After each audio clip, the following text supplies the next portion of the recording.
In the name of Allah, the most beneficent, the most merciful. Assalamu alaikum. I'm your course instructor of English. Our subject is functional English and today's lecture is about preposition. Dear students, आज का जो हमारा lecture है functional का वो है preposition. इसमें जो है पार्ट्स ऑफ स्पीच में हमारे रिमेनिंग जो थे 3 पार्ट्स थे जिनको हमने कवर करना है. अब जो हम सबसे पहले प्रेपोजिशन को पढ़ेंगे, उसकी एग्जांपल्स को देखेंगे कि प्रेपोजिशंस होते क्या हैं और ये हमारे पार्ट्स ऑफ स्पीच में किस तरह से इनकी परफॉर्मेंस होती है और क्या इनकी कैरेक्टरिस्टिक्स होती हैं. डियर स्टूडेंट्स, अब हम इनके स्टेप्स और इनकी स्ट्रेटजीज को हम देखेंगे. प्रेपोजिशन जो होते हैं वो बेसिकली डायरेक्शन को, किसी भी रब्त को, किसी भी हर्फ को, किसी भी नाउन और प्रोनाउंस को, रिलेशन को रब्त मतलब जोड़ रहे होते हैं. अब preposition is a words used with the noun और प्रोनाउन. प्रेपोजिशन क्या होते हैं? यूज्ड होते हैं, प्लेस्ड होते हैं बिफोर अ नाउन और प्रोनाउन से, जो किससे पहले आते हैं? नाउन और प्रोनाउन से पहले आते हैं. To show in what relation the person और thing denoted by it stands in regard to something else. जो प्रेपोजिशंस होते हैं वो वर्ड्स होते हैं विद अ नाउन और प्रोनाउन. किसके साथ यूज होते हैं? नाउन किसी name of person, place, thing के साथ, या प्रोनाउन किसी भी आई, वी, दे, किसी भी इंस्टेड ऑफ नाउन की जगह यूज होते हैं, जो शो करते हैं पर्सन को कि वो चीजें किस तरह से डिनोट कर रही हैं, किस तरह से रिलेट कर रही हैं, किस तरह से उसके नाम हो रही हैं और उसके रिलेशन को किस तरह से स्टैंड कर रही हैं पर्सन और थिंग को, और इन रिगार्ड समथिंग एल्स, और दूसरी चीजों के साथ किस तरह से वो उनके साथ स्टैंडिंग पॉइंट पर हैं. तो डियर स्टूडेंट्स, जो आपके प्रेपोजिशंस होते हैं वो आपके रिलेशंस को जोड़ते हैं नाउन और प्रोनाउन में, कि किस तरह से आपके फर्स्ट राइट साइड पर आपका जो नाउन है, उसके बाद आपके जो मिड में जो आपका प्रेपोजिशन है वो आपके पर्सन, प्लेस, थिंग के साथ किस तरह से अटैच कर रहा होता है. फॉर एग्जाम्पल, जैसे कि फर्स्ट एग्जाम्पल है I am going to Canada. I am going to Canada. I am going, basically it's a first part of subject के आई एम. आई जो है वो प्रोनाउन भी है और सब्जेक्ट भी है. Going it's a verb. यहाँ पर जो टू है वो टू बेसिकली प्रेपोजिशन है जो हमारे किसके साथ यूज हुआ है? Name of person, place, thing. जो यहाँ पर हमारी प्लेस क्या है? कैनेडा. तो डियर स्टूडेंट्स, आपको फर्स्ट एग्जाम्पल से शो हो रहा होगा कि आई मीन प्रोनाउन या सब्जेक्ट, गोइंग मीन्स वर्ब हमने यूज किया हुआ है, तो उसके साथ हमारा जो कैनेडा है इट्स अ प्लेस. प्लेस के साथ हमारा प्रेपोजिशन यूज हुआ है. तो हमारा जो प्रेपोजिशन है वो हमेशा नाउन और प्रोनाउन के साथ यूज होगा. सेकंड है Alex through a stone into the pond. Alex जो है वो उसने स्टोन्स जो हैं वो अपने पॉन्ड में फेंके. इनटू, जो एलेक्स है वो सब्जेक्ट है हमारा, और जो उसने थ्रू है वो हमारा जो वर्ब है, हमारा प्रेडिकेट है. उसमें जो आपका पॉन्ड है वो भी एक प्लेस को शो कर रहा है. डिनोट हमारा किसको कर रहा है? प्लेस को. इनटू हमारा प्रेपोजिशन है. The present is inside the box. Present mean जो गिफ्ट है, इनसाइड अंदर की तरफ, द बॉक्स, बॉक्स में. इनसाइड जो है वो बेसिकली हमारा प्रेपोजिशन है. बॉक्स जो आपकी थिंग को डोनेट कर रहा है, किसी चीज का नाम जो है उसके नाम को जो स्टैंड कर रहा है. तो यहाँ पर जो आपका कैनेडा और पॉन्ड था वो आपकी प्लेस है, और जो आपका बॉक्स है वो आपकी थिंग है. तो आपकी जो मिड में हाईलाइटेड जो वर्ड है, अंडरलाइन, ये आपके प्रेपोजिशन है. जैसे कि लास्ट एग्जाम्पल देखें, they have gone out the town, out of the town के मतलब वो शहर से, मतलब टाउन से बाहर जा चुका है. आउट ऑफ जो है यहाँ पर प्रेपोजिशन, और टाउन जो है वो किसी सिटी को, किसी प्लेस को, किसी नाउन को शो कर रहा है. तो डियर स्टूडेंट्स, आपके प्रेपोजिशंस जो हैं वो आपके हमेशा नाउन और प्रोनाउंस के साथ स्टैंड होते हैं. कभी भी प्रेपोजिशन अलग नहीं आते. प्रेपोजिशंस का रिलेशन ही हमेशा नाउन और प्रोनाउंस के साथ जुड़ा होता है, तो वो स्टैंड होते हैं, अदरवाइज वो अकेले स्टैंड नहीं करते. डियर स्टूडेंट्स, जो प्रेपोजिशंस होते हैं वो आपकी डायरेक्शंस को बता रहे होते हैं, वो आपके रिलेशंस को बता रहे होते हैं नाउन और प्रोनाउन के साथ. जैसे कि there is a cow in the garden. यहाँ पर जो आपकी देयर इज अ काउ जो है इन द गार्डन, इसमें जो इन है वो आपका प्रेपोजिशन है कि वहां बाग में. जो में इन जो है वो आपका फोकस किया जा रहा है. गार्डन जो है वो आपकी प्लेस है, वो आपका नाउन है, और इन जो है वो आपका प्रेपोजिशन है. जैसे a fair little girl sat under a tree, कि एक छोटी जो लड़की है वो दरख्त के नीचे बैठी है। ट्री मतलब किसी भी एक जगह है जहां पर दरख्त है। अंडर मतलब आपका अंडर प्रेपोजिशन है, आपके रिलेशन के नाउन को शो करे कि लड़की किसी दरख्त के नीचे बैठी है। जो अंडर है आपका प्रेपोजिशन है, ट्री है वो आपका क्या है, किसी जगह है, नाउन है। और जो आपका fair little girl it's your subject. Students prepositions की हम टाइप्स के बारे में पढ़ेंगे, जिसके बारे में हमें जानना बहुत ज्यादा इंपॉर्टेंट है कि हमारी प्रेपोजिशंस की टाइप्स जो हैं, हम किस तरह से इसके टाइप्स के जरिए हम पता लगा सकते हैं कि हमारी डायरेक्शंस क्या है, हमारी टाइम क्या है, हमारी अप्रोच क्या है, हमें किस तरह से इसका आइडिया होगा। तो सबसे पहले हमने प्रेपोजिशन ऑफ टाइम देखना है। प्रेपोजिशन की सबसे पहली टाइप है preposition of time. Prepositions of time show the relationship of time between the nouns to the other parts of sentence. हमेशा कीप इन योर माइंड, जो आपके प्रेपोजिशंस ऑफ टाइम्स हैं वो आपके नाउन के रिलेशन को शो करवा रहे होते हैं किसी अदर सेंटेंस में, किसी अदर पार्ट्स ऑफ सेंटेंस में। जैसे कि आपने वहां पर आपकी प्रेपोजिशन ऑफ टाइम होगी on, at, in, from, to, for, since. Since always आप यूज करते हैं टाइम के लिए, किसी भी अपने जो है सन के लिए, मतलब किसी भी आप ईयर के लिए फॉर यूज करते हैं। अगो, बिफोर, टिल, until, ये etcetera are the most common preposition of time.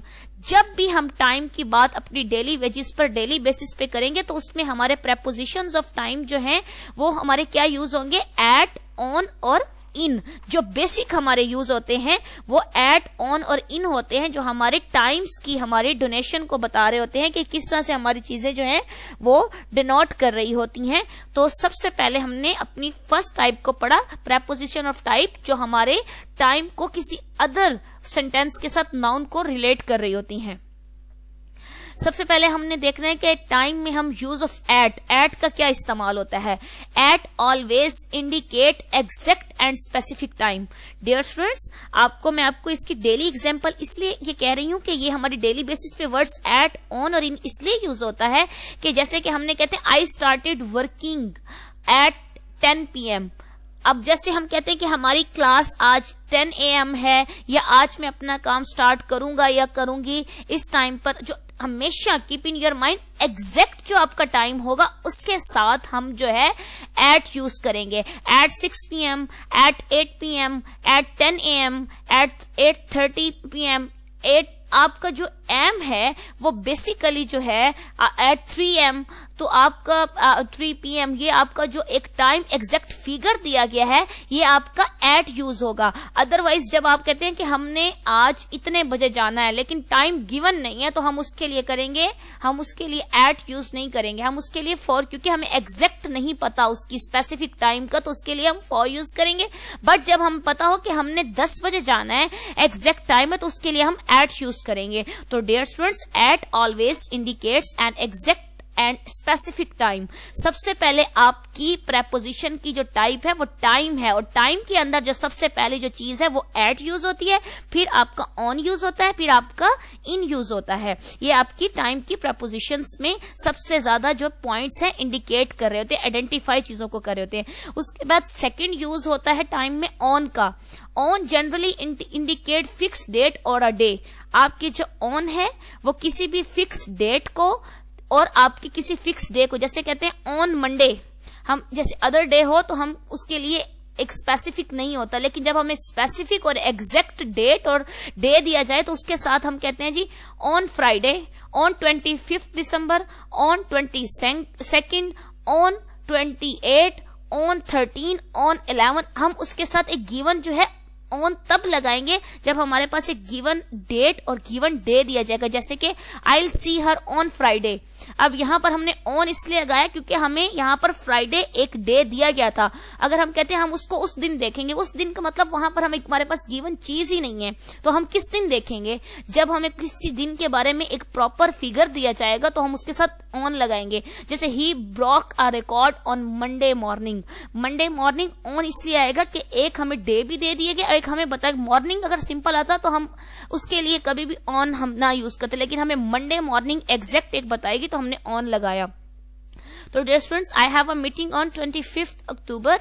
It's mean कि एक मीटिंग जो है वो एक गिवन डेट पर है 25, तो इसलिए उसके साथ हमने ऑन लगाया। अगर हम उसके साथ हमें पता होता है कि आई have a meeting but days आगे ना बताया होता, डे आगे ना बताया होता, ना ही मंथ, तो हम उसके साथ ऑन कैसे लगा सकते? तो ऑन जो है always keep in your mind indicates fix date और डे। हमारी जो थर्ड जो है प्रेपोजिशन ऑफ टाइम का यूज है वो है in. Dear students, again I am saying to you, आपके प्रेपोजिशन की फर्स्ट जो टाइप है वो है आपकी प्रेपोजिशन ऑफ टाइम, और टाइम में उसके 3 यूजेज हैं। फर्स्ट आपका एट, जो आपका स्पेसिफिक और गिवन टाइम के होता है। सेकंड जो आपका ऑन है, जो आपका एक स्पेसिफिक डेट और डे में होता है। थर्ड जो यूज है आपका in generally use indicate and indefinite and unspecific time of months, seasons, years and centuries. आपके जो इन का जो फिगर है, आपका जो इन का जो वर्ड है, जो आप इन यूज करते हैं, वो किस कंडीशंस में यूज कर सकते हैं? किसी भी मंथ्स में, लेकिन उस मंथ में कोई भी आप देखें कि आपका जब नेम आ जाएगा उसके साथ आप यूज करेंगे मंथ्स। उसके बाद आप सीजन देखेंगे किसी भी सीजन में, आप उसके बाद आप अपने ईयर्स देखेंगे, अपनी सेंचुरीज देखेंगे। आप कोई भी जब सीजन, ईयर्स, सेंचुरीज को जब यूज कर रहे होंगे तो उसके साथ आप क्या इन का यूज करेंगे। इन जो है ऑलवेज जो आपके मंथ्स, सीजन और आपके ईयर्स को शो करेगा, और आपकी सेंचुरीज को 1982, 1983, जब आपके ये सन आ जाते हैं 1998, 1952, जब आपकी ये सेंचुरीज आ जाती है तो उसके साथ हम यूज कर रहे होते हैं इन। तो I will get a holiday in December.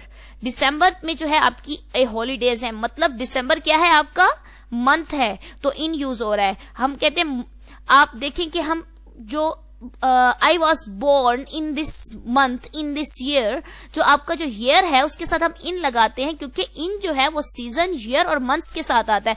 I love playing cricket in summer, summer जो है वो आपका season है, तो उसके साथ भी हम in यूज करेंगे। तो dear students, आपने in जो है वो किसी भी जब months की बात हो रही होगी तो in लगाएंगे, seasons की बात हो रही तो in लगाएंगे, years and centuries की बात में भी हम in लगाएंगे। नेक्स्ट है हमारा सेकंड जो उसका हमारी टाइप है प्रेपोजिशंस ऑफ प्लेस। पहली प्रेपोजिशन ऑफ हम टाइम और उसके यूजेस पढ़ चुके हैं, अब हम preposition of place and direction. हमारी जो अगली टाइप है place and direction. Second type place है, थर्ड उसकी डायरेक्शन है, कि हमारी प्रेपोजिशन में हमें चीजें किस तरह से, किस नौयत के अकॉर्डिंग बताई जाती हैं, और उसकी डायरेक्शन क्या होती है, उसकी सिमत क्या होती है, उसकी जगह क्या होता है, कि उसको किस जगह के मुताबिक एडजस्ट करना है, उसकी डायरेक्शन के मुताबिक उसको एडजस्ट करना है, जो हमारे प्रेपोजिशंस होते हैं। अब prepositions of place describe the positions of person और thing in relation to another person और थिंग। जो प्रेपोजिशन ऑफ प्लेस होते हैं वो बेसिकली डिस्क्राइब कर होते हैं, मॉडिफाई कर रहे होते हैं, tells us position of person. किसके बारे में हमें पोजीशन बता रहे होते हैं? पर्सन्स की प्लेस बता रहे होते हैं, पर्सन्स की ही हमें उसकी वो डायरेक्शन बता रहे होते हैं, थिंग्स की हमें प्रेपोजिशंस में हमें प्लेस बता रहे होते हैं। प्रेपोजिशन ऑफ प्लेस मीन कि हमें ये नाउन और प्रोनाउन की प्लेस बताते हैं, हमें किसी भी पर्सन और थिंग की प्लेस बता रहे होते हैं कि उनका रिलेशन जो है अदर पर्सन और थिंग के साथ कैसा है। डियर स्टूडेंट्स, मैं यहाँ पर आपको एक बात और क्लियर कर दूं प्रेपोजिशन और प्लेस का आपको, कि आपकी प्लेस मतलब यहां पर यह शो करिए कि आपको नाउन और प्रोनाउन की प्लेस बतानी है कि वो किस तरह से दूसरे नाउन और प्रोनाउन के साथ रिलेट हो रहे होते हैं। The basic preposition of direction is to. To जो है वो आपकी क्या है? डायरेक्शन है। वो आपका जब भी आप किसी भी प्रेपोजिशन ऑफ डायरेक्शन की बात करेंगे उसमें जो आपका टू जो है वो आपका इंडिकेट करता है, आइडेंटिफाई करता है आपकी प्रेपोजिशन को, आपकी डायरेक्शन को, कि आपने यहाँ डायरेक्शन के लिए हमेशा टू का यूज करना है। To signifies orientation toward a goal. When the goal is physical, such as direction to implies movement in the direction of the goal. जब भी आप किसी भी फिजिकल एक्टिविटी के लिए या किसी भी डेस्टिनेशन के लिए या अपनी किसी भी अचीवमेंट के लिए या अपनी भी किसी भी उसके लिए अपनी प्रोग्रेस के लिए कोई चीज इंप्लीमेंट करते हैं, इंप्लाइज करते हैं किसी भी डायरेक्शन में कोई भी गोल अचीव करने के लिए, तो उसकी डायरेक्शन को हम शो करेंगे टू। फॉर एग्जाम्पल, आपको इस एग्जाम्पल से क्लियर हो जाएगा, we flew from New York to Paris. या हम कहेंगे वी फ्लू टू पेरिस, कि हमने अपनी परवान यहां से कहां तक की, न्यूयॉर्क से पेरिस तक की। तो टू जो है हमारी डायरेक्शन बता रहा है। डियर स्टूडेंट्स, हमारी इस एग्जाम्पल में हमें पता चल रहा है कि it flew from New York to Paris, कि हमने अपनी परवाज न्यूयॉर्क से पेरिस तक की। इट्स मीन कि हमारी डायरेक्शन जो टू है, टू पेरिस, न्यूयॉर्क से हम अमेरिका की तरफ, न्यूयॉर्क से जो साउथ अफ्रीका की तरफ जो टू का लफ्ज है, हम कहते हैं कि जी यहां से वहां तक जो डायरेक्शन का जो फासला है, उसके लिए हम टू जो है वो हमारी डायरेक्शन को शो कर रहा है। उससे जो अगला जो हमारा पार्ट्स ऑफ स्पीच का जो पार्ट है वो है conjunction. Conjunction it's a second last part of the parts of speech. ये हमारा जो है पार्ट्स ऑफ स्पीच का 7 पार्ट है कंजंक्शन। कंजंक्शन का मैंने आपको शॉर्ट टर्म में इसका ओवरव्यू दिया था कि किस तरह से चीजें कनेक्ट होती हैं, किस तरह से चीजें कंजंक्शन में जो है आपस में रिलेट ज्वाइंड होती हैं। A conjunction is a word which merely joins together sentences and sometime words. Dear students, जरूरी नहीं है कंजंक्शंस में सिर्फ वर्ड्स ही जुड़े हों। कंजंक्शंस में पैराग्राफ्स में सेंटेंस भी जुड़े हुए होते हैं कि एक सेंटेंस जहां पर फुल स्टॉप लगा वो मुकम्मल हुआ, उसके बाद आपने सेंटेंस या उसको क्लॉज को स्टार्ट किया, तो उसके मिड में जो एक कनेक्टर वर्ड होता है, ज्वाइन वर्ड होता है, इट्स योर कंजंक्शन। एक सेंटेंस के मिड में जब हम डॉट लगा देते हैं, दूसरा सेंटेंस शुरू करते हैं, तो वो these are two sentence. But अब जब उन टू सेंटेंस को हम एक बनाना चाह रहे होते हैं, दो चीजों को जब हम एक करना चाह रहे होते हैं ज्वाइंट करके, तो it's called a conjunction. Like baby is a good bowler. अब जरा फोकस कीजिएगा इस एग्जाम्पल पे कि ये टू सेंटेंस है। Bobby is a good bowler, या any name you can say, Bobby, Alice, Alexander, और जो है पॉप, बॉब, ये सारे जो है बाबर, ये सारे वर्ड्स जैसे आप कोई भी नेम यूज करते हैं, Bobby is a good bowler and Alice is a good bowler. अब वो कह रहे कि बॉबी भी गुड बॉलर है एंड एलिस भी गुड बॉलर है। These are two sentences, these are two clauses. Basically जो एक फर्स्ट सेंटेंस जो होता है वो फर्स्ट क्लॉज होता है। तो डियर स्टूडेंट्स, अब हमने इसको कंजंक्शन में किस तरह से करना है। अब हमने कहा बॉबी एंड एलिस, क्योंकि बॉबी भी बॉलर है और एलिस भी बॉलर है। हम कहेंगे Bobby and Alice are good bowlers, क्योंकि हमने बॉबी और एलिस को ज्वाइंट कर दिया, क्या लगाकर, एंड को। हम जो उन्होंने मिड में हमने दो बनाए हुए थे कि Bobby is a good bowler and Alice is a good bowler, दो सेंटेंस थे। हमने कनेक्टर वर्ड एंड स्टार्ट में लगाकर Bobby and Alice good bowler को एक ही फॉर्म में कर दिया, जो 2 टाइम रिपीट हुआ है उसको हमने एक सेंटेंस बना दिया। Bobby and Alice are good bowlers means के एंड जो है वहां पर, यहां पर जो एंड है कनेक्टर वर्ड है, इट्स अ कंजंक्शन। तो डियर स्टूडेंट्स, कंजंक्शन जो है वो आपके टू सेंटेंसेस को भी कनेक्ट करता है और आपके वर्ड्स को भी कनेक्ट करता है। जैसे कि in second example, I ran fast but miss the train. In this sentence I ran fast but miss the train, जो बट है वो आपका कंजंक्शन है कि मैं उस गाड़ी के लिए भागा बट वो मुझसे जो है वो मिस हो गई। तो आपका जो बट है ये टू सेंटेंस है। I ran fast and I missed the train, ये 2 हो जाता है लेकिन हमने इसको 1 बना लिया। I ran fast but missed the train, हमने आई को 2 दफा इस्तेमाल, वरना ये जैसे सेंटेंस था I ran fast I missed the train, लेकिन हमने यहां पर क्या लगाया, I ran fast but missed the train. I को हटा दिया, 2 दफा उसकी रेपिटेशन खत्म कर दी, 2 सेंटेंस को एक बना दिया बट लगा के। तो बट हमारा it's a connector words, it's a join words, it's your conjunction. तो डियर स्टूडेंट्स, अब हमने टाइप्स ऑफ कंजंक्शंस पढ़ना है कि कंजंक्शंस की जो टाइप्स होती हैं वो क्या होती हैं। तो आपने सबसे पहली जो कंजंक्शन की टाइप देखी वो कोऑर्डिनेट कंजंक्शन। कोऑर्डिनेट मींस जो चीजें खुद जो हैं अपनी सेंस क्रिएट करती हैं, कोऑर्डिनेट कर रही होती हैं। Conjunctions are words which connect sentences और ग्रुप ऑफ वर्ड्स। कंजंक्शंस जो हैं वो ऐसे वर्ड्स हैं जो कनेक्टेड होते हैं दूसरे सेंटेंसेस के साथ भी और वर्ड्स के साथ भी। सम लर्नर्स जैसे कि जो जानना चाहते हैं कि कंजंक्शंस होते क्या है, तो हम कंजंक्शंस को दूसरा नाम देंगे कनेक्टर्स या ज्वाइनिंग वर्ड्स। कंजंक्शंस का एक अदर जो हमारा सिनोनिम कह लें, सिमिलर वर्ड कह लें, इसको दूसरी सूरत में हम कहेंगे कनेक्टर्स या join words. One type of conjunction is the coordinate conjunction which gives equal importance to the word sentence that it connects। जो coordinate conjunctions होते हैं वो sentence में और words में जो है equal importance दे रहे होते हैं, words को भी और हमारी sentence को भी। जैसे कि अभी मैंने यूज किया था but वाला, I ran fast, I missed the train। जब हमने but लगाया तो sentence ना इधर से हिला ना उधर से। अगर हमने वहां से I skip भी कर दिया, देखें dear students, I ran fast, I missed the train, अगर हमने इन दोनों को कर दिया दो सेंटेंस को एक में कि I ran fast but missed the train, but जो हमने लगाया उसने हमारे सेंटेंस की सेंस वैसे ही रखी, उसने इक्वल इंपॉर्टेंस दी कि I को हटाने में जब हमने बट लगाकर एक सेंटेंस बनाया तो उसने उसकी इंपॉर्टेंस को इक्वल रखा। तो there are 7 coordinate conjunctions, but, or, or, and, so, yet, for, nor, these are conjunction, these are coordinate conjunction जो सेंटेंस में अगर हम दूसरा जो रेपिटेशन वर्ड हटाकर कनेक्टर लगाते हैं तो उसकी इक्वल इंपॉर्टेंस रखते हैं। उसके बाद हम देखेंगे correlative conjunction. Dear students, correlative मतलब यह चीजों को को आपस में ज्वाइन करके रिलेट कर रहे होते हैं। को मतलब मर्ज कर रहे होते हैं, एक का दूसरे के साथ जो है, एक के अंदर दूसरा वर्ड जो है मर्ज हो रहा होता है। वो उसमें बताया जा रहा होता है कि वर्ड एक होता है लेकिन उसका यूजेज एक सेंटेंस में जो किस तरह से 2 टाइम होता है, उस मर्ज वाले उस ज्वाइन वर्ड्स को सेपरेट करके उसको यूज किया। जैसे correlative conjunction uses as a set of words in a parallel sentence structure to show how a contrast और to compare the equal parts of sentence. जो कोरिलेटिव कंजंक्शंस होते हैं वो भी हमारे सेंटेंस स्ट्रक्चर में पैरेलल होते हैं, मतवाजी होते हैं, बराबर होते हैं, इक्वल होते हैं। The words of correlative conjunction have a special connection between them, जैसे कि उनका आपस में जो ताल्लुक होता है वो भी स्पेशल होता है। कोरिलेटिव कंजंक्शंस कौन से होते हैं?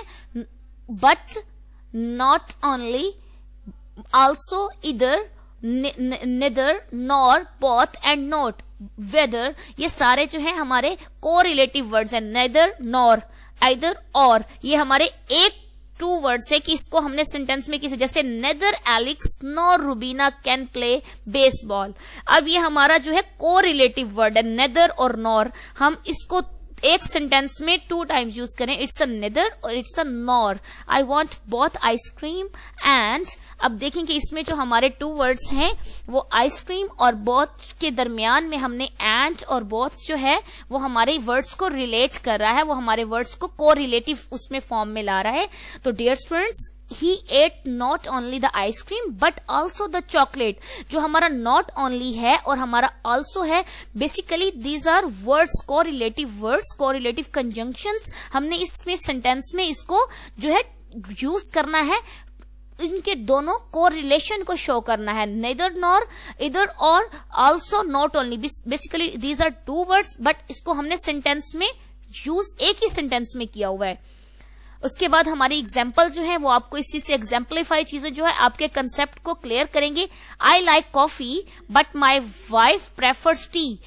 I like coffee, but here but is your connector words. But is your conjunction because it's a join word in your sentence. He is 72 years yet he still swims. वो कहते हैं कि वो 70 साल का है yet अभी तक still swims, run and play football regularly, के अभी तक भी वो अपनी इन एक्टिविटीज को बरकरार रखे हुए है। तो डियर स्टूडेंट्स, ये जो आपकी एग्जाम्पल्स हैं yet और for, ये आपके शो कर रहे हैं आपकी किसी भी मतलब एग्जाम्पल्स को कि अभी तक स्टिल ये चीजें जो हैं आपकी जो है आपके एक सेंटेंस में जो आपकी परफॉर्मेंस को, आपके नाउन और प्रोनाउंस को जोड़े हुए रखी है कनेक्टर्स वर्ड को। जो नेक्स्ट है हमारी थर्ड टाइप है वो है हमारी सबऑर्डिनेट कंजंक्शन। सबऑर्डिनेट कंजंक्शंस वो होते हैं जो एलिमेंट्स ज्वाइंट होते हैं अनपैरेलल। जो कोऑर्डिनेट होते हैं जो हमारे जो होते हैं वो पैरेलल होते हैं, जो सबऑर्डिनेट होते हैं वो अनपैरेलल होते हैं। जो अपने इनको हम सबऑर्डिनेट को डियर स्टूडेंट्स मैंने पहले बताया था कि इनको हम फ्रेजेस भी बोलते हैं जो अपनी सेंस खुद नहीं बना सकते। These are subordinate conjunctions. तो सबऑर्डिनेट कंजंक्शंस में होते हैं after, how, now, which, as much, ये सारे जो because, provided, until, whatever, whoever, ये सारे क्या है हमारे सबऑर्डिनेट कंजंक्शंस हैं। Before we left home I had my breakfast. Before जो है इट्स योर सबऑर्डिनेट कंजंक्शन, क्योंकि ये आपको उसका जो फर्स्ट पार्ट होता है उसमें सेंस नहीं देता तो इसलिए अनपैरेलल होता है। बिफोर वी लेफ्ट होम, मतलब हमें क्या पता हो कि किस टाइम किया, लेकिन इसका जो सेकंड पार्ट होता है वो सेंस दे रहा होता है। आई हैड माई ब्रेकफास्ट, मैंने अपना ब्रेकफास्ट किया, लेकिन जो इसका फर्स्ट पार्ट है वो सेंस नहीं देता हमें, तो इट्स योर सबऑर्डिनेट कंजंक्शन। जब भी सबऑर्डिनेट कंजंक्शन की बात आएगी तो उसमें हमारी जो सेंटेंस का फर्स्ट पार्ट होगा उसकी सेंस नहीं होगी, वो अनपैरेलल होगा। जो सेकंड पार्ट होगा वो पैरेलल होगा। तो जो अनपैरेलल चीजें होती हैं वो फ्रेज होती हैं, जो पैरेलल होती हैं वो आपका क्लॉज होता है। उसके बाद लास्ट पार्ट है आपकी पार्ट्स ऑफ स्पीच का interjection. Interjection is your last part of your parts of speech, parts of your grammar. It's a last part. And interjection is a kind of exclamation inserted into regular speech. Daily basis पर जो आपके words, inserted words जो होते हैं, जो आपके recommend use किए होते हैं, exclamation, exclamation का मतलब जो होता है आपकी किसी भी sudden feeling को जो चीज show करते हैं, it's a brief and abrupt pause in speech for expressing emotions. जो चीजें आपकी इमोशंस को, आपकी सॉरो को, आपकी ब्रीफ चीजों को एक डिटेल्ड में, आपकी जॉय, हैप्पीनेस, आपकी सरप्राइज चीजों को बताए, it's your interjection. Interjection are unique and have some interesting features like interjection don't have grammatical function in the sentence construction, they are usually can not be modified and inflected, they have no relation other parts of sentence, they are highly context sensitive. ये क्या होते हैं, चीजों को sudden show करवा रहे होते हैं, सडन कंटेक्स्ट में सडन आइडिया, अरेंजमेंट, मूवमेंट किसी भी इवेंट्स में सडन हो रहे होते हैं, तो इट्स ये कंटेक्स्ट। कंटेक्स्ट क्या होते हैं, किसी भी अरेंज में, किसी भी इवेंट्स में, किसी भी आइडिया में जब एक चीज जो आपकी बताई जाती है, it's a sudden. Interjections are the words we instantly to show our reaction. किसी भी चीज के लिए हम रिएक्ट करते हैं जब सडन, किसी भी खुशी के लिए, किसी भी गमी के लिए, it's your interjection. Something which influence our emotions, जो चीजें हमारी इमोशंस में आपकी खुशियां भी होती हैं, जब आप बहुत ज्यादा इमोशनल्स हो जाते हैं, आपकी उसमें सॉरो भी होती है, they are initial reaction and sometime don't have make sense. However for formal speech और writing using interjection is not appropriate. आपकी फॉर्मल चीजों में आपकी जो इंटरजेक्शंस हैं वो एक मुनासिब चीज नहीं है कि आप किसी भी ऑफिस में बैठे हैं और अगर आपको कोई सडन खुशी मिलती है तो आपने उसमें हुर्रा शोर से कह दिया कि it's your Joy, it's your pleasant moment, it's your bad thing, it's not your appropriate thing. तो डियर स्टूडेंट्स, यहाँ पर आपको ये चीज बताने का मतलब ये था कि फॉर्मल स्पीच में, फॉर्मल लाइफ में, फॉर्मल बिहेवियर में, फॉर्मल चीजों में आपके इंटरजेक्शंस आपके अप्रोप्रिएट नहीं होते। आप घर में बैठे हैं, किसी फ्रेंड्स में बैठे हैं, किसी और जगह बैठे हैं, आप फौरन से शोर मचा देते हैं तो वो एक्सेप्ट हो जाता है। बट आप किसी कंपनी में हैं, आप किसी जॉब वाली जगह पर हैं तो उसमें आपकी चीज एक्सेप्ट नहीं होती। तो दैट्स वाई आपकी हुर्रा मतलब आपकी जॉय और आपकी सौरो, अलास जो है, किसी जगह पर बैठकर आप ऑफिस में किसी जगह पर अपने इन चीजों को, इमोशंस को नहीं आपको दिखाना चाहिए। सबसे पहली जो टाइप है इंटरजेक्शन की, इट्स योर ग्रीटिंग। जब आप बहुत ज्यादा खुशी के इजहार में करें, hello how are you Peter, मतलब किसी से हम पूछ रहे होते हैं, जब हम मिलते हैं, हे वेयर आर यू गोइंग, आप कहाँ जा रहे हैं, मतलब जब आप किसी से मिलते हैं तो आप अपने एक्सप्रेशंस दिखा रहे होते हैं, आप अपनी इमोशंस को जाहिर कर रहे थे। तो फर्स्ट टाइप जो है उसकी ग्रीटिंग है इंटरजेक्शन की। सेकंड जो है वो सरप्राइज, सडन सरप्राइज हो जाना, oh what have you done, आपने ये मुकम्मल भी कर लिया, ओह what a hot and humid day, कि आज का ये दिन कैसा था, हॉट था, ह्यूमिड मतलब सनी वेदर था, या आज जो था थोड़ा सा आसमान पे वो जो एक आंधी वाला जो होता है ह्यूमिड डे था।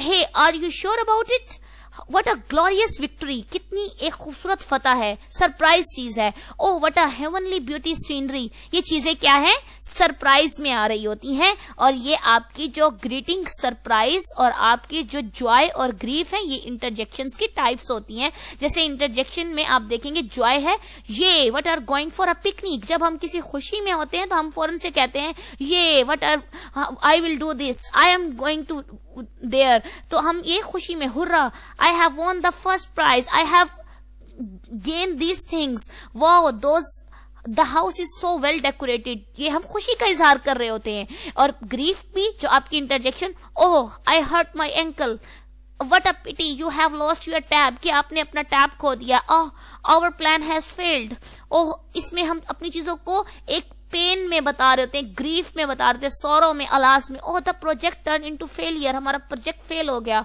Ouch I have hurt my knee, मेरा जो है टखना वो दुख रहा है। आपने इंटरजेक्शन में अपनी चीजों को जहन में ये याद रखना है, किसी भी ग्रीटिंग्स में, जॉय में, हैप्पीनेस में, ग्रीफ में, सॉरो में, ये चीजें जो है आपकी इंटरजेक्शन में सडन फीलिंग्स और आपकी सडन इमोशंस आती हैं। ये आपकी अप्रोप्रिएट चीजें सिर्फ होती हैं जब आप अपनी किसी फैमिली में, किसी अपनी जो है इस तरह गेट टुगेदर में फ्रेंड्स में हो, लेकिन ये आपकी फॉर्मल चीजें जैसे ऑफिस है, आपकी प्रोफेशनल चीजें, इनमें आपकी एक्सेप्टेबल नहीं होती। तो आपकी जो पार्ट्स ऑफ स्पीच थे वो मुकम्मल हो गए हैं। Dear students, this all are from my sides. आपका फंक्शनल का जो है ये बेसिक्स, जो पार्ट्स ऑफ स्पीच का जो सारे पार्ट्स तो थे, noun, pronoun, verb, adjective, adverb, और उसमें प्रेपोजिशंस, कंजंक्शंस और इंटरजेक्शंस को हमने जो है कंप्लीट कर लिया है। ये 8 पार्ट्स ऑफ स्पीच हैं। डियर स्टूडेंट्स, आपने रेनन मार्टिन की बुक जो है वो लेनी है, हाई स्कूल इंग्लिश ग्रामर, या मुमताज अहमद की जो है फंक्शनल ग्रामर लेनी है। उसमें से आपने इन 8 पार्ट्स ऑफ स्पीच को बार बार पढ़ना है, उसके कंसेप्ट क्लियर करने हैं। ओके, अल्लाह हाफिज।